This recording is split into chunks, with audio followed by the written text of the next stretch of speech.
Alors, je t'arrête tout de suite, toi le droitard, qui a déjà mis son pouce rouge et son commentaire rageux sous ma vidéo juste à cause du titre, et avant même de l'avoir regardé. Non, je ne compte pas faire ici l'éloge de Sandrine Rousseau, mais plutôt profiter de sa dernière sortie pour essayer de réfléchir un peu. Vous allez voir, ça fait du bien. La connotation aussi masculine qui est que cette viande rouge, renvoie à toute une masculinité autour de la viande. Et aujourd'hui, quand on pose la question aux Français et Françaises, êtes-vous prêts à vous passer de viande? Ceux qui résistent et qui vraiment massivement résistent, ce sont les hommes. Tout d'abord, Sandrine Rousseau n'a pas tort dans son propos. Factuellement, bien sûr que se cuire une grosse viande rouge au barbecue c'est un symbole de virilité. Ce n'est pas ridicule de dire ça. Ce qui est ridicule en revanche, c'est de nier cette évidence en pouffant. Rire de droite. Alors qu'on passe son temps à jouer sur cette symbolique en insultant les hommes soja. Oui, les hommes consomment en moyenne plus de viande que les femmes. Oui, on a tous vu un mec galérer à allumer le feu de son barbecue, mais ne jamais lâcher l'affaire par peur de se taper la honte devant ses potes et devant les femmes de ses potes. Oui, il y a un lien entre la viande et la masculinité. Ce n'est pas sur la véracité du propos qu'il faut répondre à Sandrine Rousseau, mais sur la raison pour laquelle elle dissocie de manière péjorative. Parce que ce lien entre les hommes et la consommation de viande ne sort pas de nulle part, il a des origines naturelles. La chair animale contenant des protéines, elle aide fortement au développement musculaire, ce qui a longtemps été une nécessité vitale, ce que Madame Rousseau reconnaît elle-même d'ailleurs. Pendant le 19e siècle, par exemple, les ouvriers ont été quasiment obligés de manger de la viande pour se donner de la force et pour faire les travaux physiques au sein de l'usine. On pourrait donc demander à la députée écologiste ce qui arriverait si tous les hommes d'une société arrêtaient de manger de la viande, affaiblissant ainsi leur puissance physique. Que se passerait-il si ces hommes rencontraient les hommes d'une autre société plus carnivore et que ceux-ci se montraient hostiles? À quoi aboutirait ce rapport de force? Et même si la viande grillée comme symbole de virilité n'était qu'un fait culturel, pourquoi cela serait foncièrement mauvais? Même si le spectacle d'hommes, qui sont en concurrence pour allumer un feu, relève de la comédie archaïque, cliché, tout comme celle des femmes qui vont faire du shopping ensemble par exemple, n'y a-t-il pas aussi de la joie dans ce genre de comportement grégaire et futile? Voire de la camaraderie? Pourquoi faudrait-il que toute construction sociale soit quelque chose à déconstruire au simple motif que c'est une construction sociale? Et pourquoi faudrait-il absolument effacer la part animale qui est en nous? Alors bien sûr, l'argument de Sandrine Rousseau ici, et c'est d'ailleurs dans ce contexte qu'elle a parlé de barbecue viril, c'est qu'il faut faire en sorte que les gens mangent moins de viande pour la cause écologique, mais même là-dessus il y aurait beaucoup à dire. On peut très bien prendre la question climatique au sérieux, sans tomber dans des discours affolés ou apocalyptiques. Cette éco-anxiété est quand même avant toute chose un marqueur de classe sociale, un symptôme bourgeois, parce qu'il faut vraiment ne pas avoir de problème dans la vie pour se lever chaque matin en s'inquiétant d'abord de la température qu'il fera dans un siècle. Cette terreur est le fruit d'un confort excessif. On pourrait également bousculer Sandrine Rousseau sur les statistiques, car certes les hommes consomment bien plus de viande que les femmes en moyenne, mais pourquoi ne pas parler des produits de beauté et autres savons, bien plus utilisés par les femmes que par les hommes, et qui ont un impact assez énorme aussi bien sur l'environnement que sur la souffrance animale?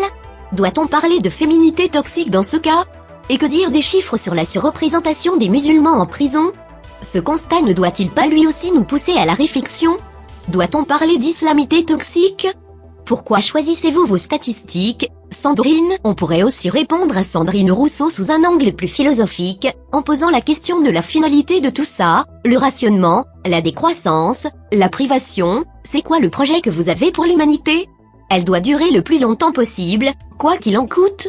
Mais l'humanité ce n'est pas que ça, car nous ne vivons qu'une seule fois, le plaisir aussi est important, l'insouciance, la grandeur, la beauté, la folie même. Imaginez qu'un extraterrestre nous regarde de là-haut, qu'est-ce qui fait que l'humanité est belle à ses yeux? Qu'est-ce qui fait sa spécificité? Qu'est-ce qui la rend digne d'exister? Est-ce tout ce que je viens de citer, ou est-ce simplement la volonté de survivre par tous les moyens? Vivre le plus longtemps possible, voilà bien une ambition d'insecte, comme le disait ce cher Friedrich. Amour, création, désir, étoile, qu'est cela? Ainsi demande le dernier homme, et il cligne de l'œil. La terre sera alors devenue plus petite, et sur elle sautillera le dernier homme, qui rapetisse tout. Sa race est indestructible, comme celle du puceron. Le dernier homme vit le plus longtemps. Nous avons inventé le bonheur, disent les derniers hommes, et ils clignent de l'œil.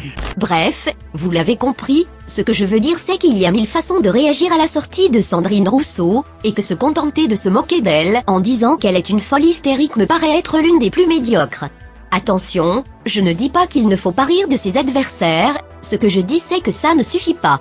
Se contenter de ricaner, c'est une position de confort, un moyen de se rassurer entre nous, et de ne pas se positionner sur le fond des choses. Puisque la gauche prétend transformer le monde, on se dit que c'est à elle que revient la responsabilité d'inventer le futur, on lui laisse assez naturellement le rôle du penseur, et la droite de son côté, se réfugie trop souvent dans le conservatisme, elle se dit qu'elle veut que rien ne bouge pour s'épargner l'effort d'avoir à penser le monde. Changer le monde. Quelle drôle d'idée. Il est très bien comme ça, le monde, pourquoi changer? C'est d'ailleurs ce qui fait que certains gauchistes assumés n'hésitent pas à affirmer qu'il n'y a pas de pensée de droite. Sauf qu'en réalité, le débat ne va pas se jouer entre ceux qui veulent que le monde reste immuable et ceux qui veulent le changer. Le monde change continuellement et va continuer de changer. C'est inévitable car c'est la nature des choses. La seule question qu'on doit se poser est dans quelle direction doit-il changer et que peut-on faire pour l'y orienter. C'est pourquoi je pense que considérer les Geoffroy de la Gannerie ou les Sandrine Rousseau comme des illuminés ou des bouffons est une grave erreur, parce qu'à travers leurs raccourcis et leurs punchlines, ils font avancer leur agenda. On se moque allègrement de leur jargon de sociologue parfois délirant, de l'écriture inclusive ou de leur néologisme, sauf qu'en attendant ils font preuve d'une créativité et d'une souplesse d'esprit dont on manque cruellement à droite. Ils osent balancer des concepts, inventer des tas de mots qui leur servent de boîte à outils doctrinale, et même si ça apparaît souvent comme de grosses conneries au premier abord, ils finissent toujours par gagner du terrain, ils occupent le rôle des intellectuels dans l'imaginaire collectif. Contrairement aux bourrins et aux beaufs de droite, ils n'ont pas peur du ridicule et ils ont raison.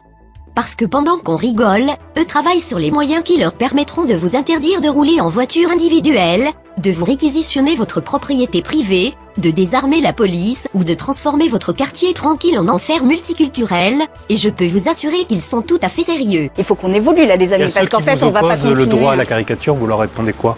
Ben, le droit à la caricature, il se moque pas des personnes noires, il se moque pas des personnes LGBT. Il a pas une attitude qui est une attitude la caricature discriminante. touche tous les sujets, tous les personnages. Ben, pas la manière dont c'est. Il y a des limites à la caricature. Ben oui, parce que là, c'est très humiliant en fait pour les personnes discriminées dans la société. Croissance, Maintenir etc. l'humour aussi et la liberté d'expression. Mais on peut très bien rire sans être humiliant. On peut très bien rire sans être humiliant. Et on peut très bien rire sans susciter derrière des raids On rit chacun à d'autres sa façon. personnes. Bah, ça fait partie des transformations que nous devons faire. Tout ne fait que commencer.